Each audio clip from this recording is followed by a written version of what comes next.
तुम्हारे वादों ने यार मुझको तबाह किया है कुछ इस तरह से कि ज़िंदगी में जो फिर किसी से दगा करोगे तो रो पड़ोगे।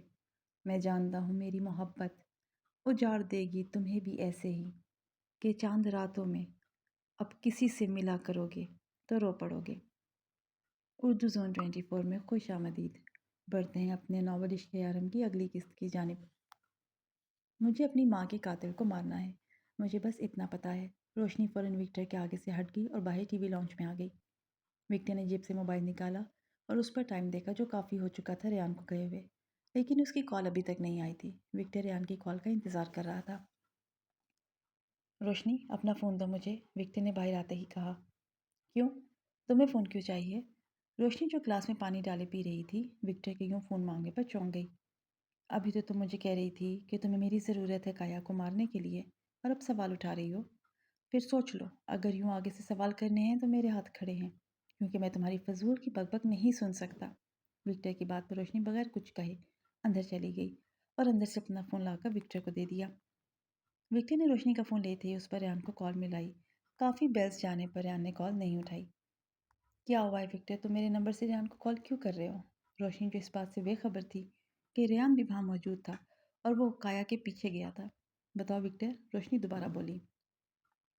रेहान काया के पीछे गया था। कह रहा था कि कॉल करूँगा, लेकिन अभी तक उसकी कॉल नहीं आई। तो सोचा तुम्हारे नंबर से मिला कर देखूँ। तुम्हारी कॉल तो वो हर हाल में उठा लेगा, मगर नहीं उठाई। विक्टर ने फ़ोन रोशनी को देते हुए कहा। तुम्हारा कहने का मतलब है कि रेहान भी वहीं था, पुराने खंडर में? रोशनी हैरत से विक्टर से पूछ रही थी।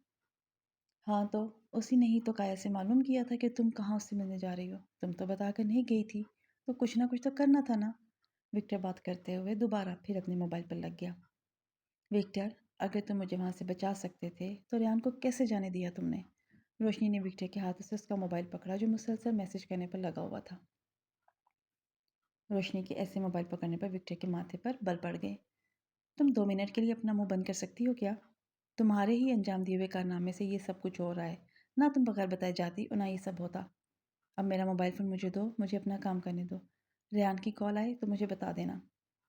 विक्टर ने आगे बढ़कर रोशनी के हाथ से मोबाइल पकड़ा और कॉल मिलाते हुए फ्लैट से बाहर निकल आया। रोशनी परेशानी में दोबारा रेहान को कॉल मिलाने लग गई।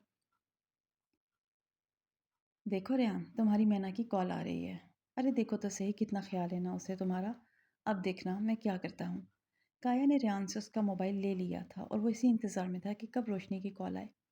जैसे रोशनी की कॉल बंद हुई, काया ने रोशनी को वापस वीडियो कॉल कर दी। मोबाइल अभी रोशनी के हाथ में ही था कि रेहान की वीडियो कॉल आ गई। वीडियो कॉल देखते ही रोशनी थोड़ा कंफ्यूज हो गई, क्योंकि रेहान ने कभी आज तक रोशनी को वीडियो कॉल जो नहीं की थी। रोशनी ने जैसे ही वीडियो कॉल अटेंड की, आगे से काया था। एकदम रोशनी सकते में आ गई कि रेहान का मोबाइल काया के पास क्यों है। और रोशनी, कितनी देर कर दी तुमने कॉल करने में, देखो क्या हाल हो गया है तुम्हारे तोते का। काया ने मोबाइल रेहान की तरफ कर दिया। रेहान को देखते ही रोशनी के पांव तले ज़मीन निकल गई।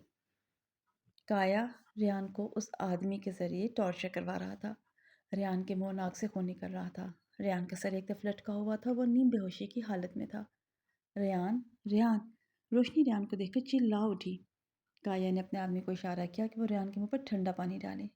इतनी सर्दी में जब आदमी ने रेहान के मुंह पर ठंडा पानी डाला तो रेहान ने फ़ौरन आंखें खोल दी। आंखें खोलते ही रेहान को सामने अपने फ़ोन पर रोशनी नजर आई, जो उसे आवाज़ें दे रही थी। रोशनी, तुम यहाँ मत आना, और ना ही विक्टर को लेकर आना। मैं कह रहा हूँ तुम्हें मत आना रोशनी।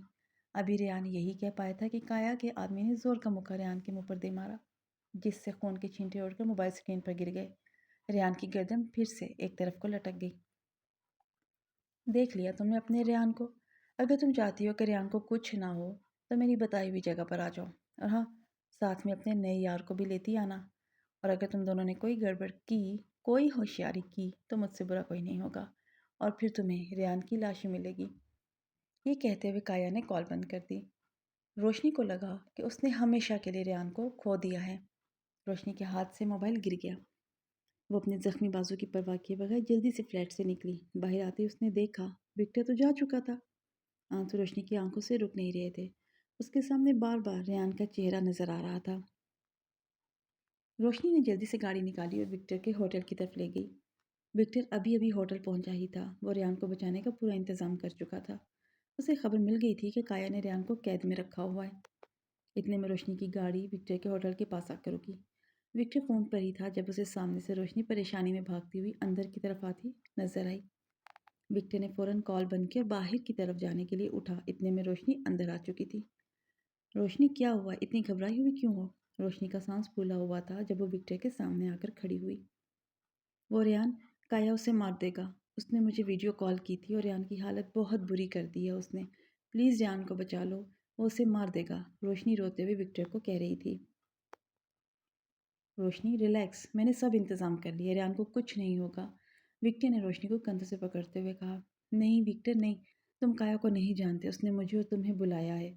जगह बता दी है काया ने, कहा है कि अगर हम दोनों ना आए तो रेहान की लाश मिलेगी। प्लीज़ विक्टर, रेहान को बचा लो।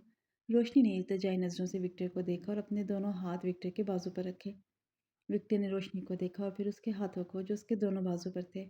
विक्टर की इन्फॉर्मेशन के मुताबिक रेहान काया के बंगले में था, लेकिन रोशनी के मुताबिक वो काया की पुरानी वर्कशॉप में था जहाँ से उससे वीडियो कॉल की गई थी। ओके ओके, खुद को संभालो, मैं देख लेता हूँ। लेकिन तुम नहीं जाओगी वहाँ। विक्टर ने रोशनी को साथ लेकर जाने से साफ इनकार कर दिया। विक्टर, तुम बात को क्यों नहीं समझ रहे? काया ने हम दोनों को बुलाया है। उसने कहा है कि अगर हमने कोई चालाकी की तो वो रेहान को मार देगा, और अगर मैं नहीं गई तो भी वो रेहान को मार देगा। प्लीज़ विक्टर, मुझे साथ जाने दो। रोशनी विक्टर के रास्ते में आ गई जो जाने के लिए उठा ही था। रोशनी की ये हालत विक्टर से नहीं देखी गई और यूं अचानक सब गड़बड़ हो गया था। विक्टर ने जो इंतज़ाम किया था रोशनी उसके बरक्स बता रही थी। ओके चलो। विक्टर जैकेट पहनते हुए बाहर की तरफ निकला और रोशनी उसके साथ हो ली। रोशनी, तुम श्योर हो ना कि काया ने रेहान को अपनी पुरानी वर्कशॉप में रखा हुआ है? विक्टर ने गाड़ी का दरवाज़ा खोलते हुए रोशनी से एक बार फिर कंफर्म किया।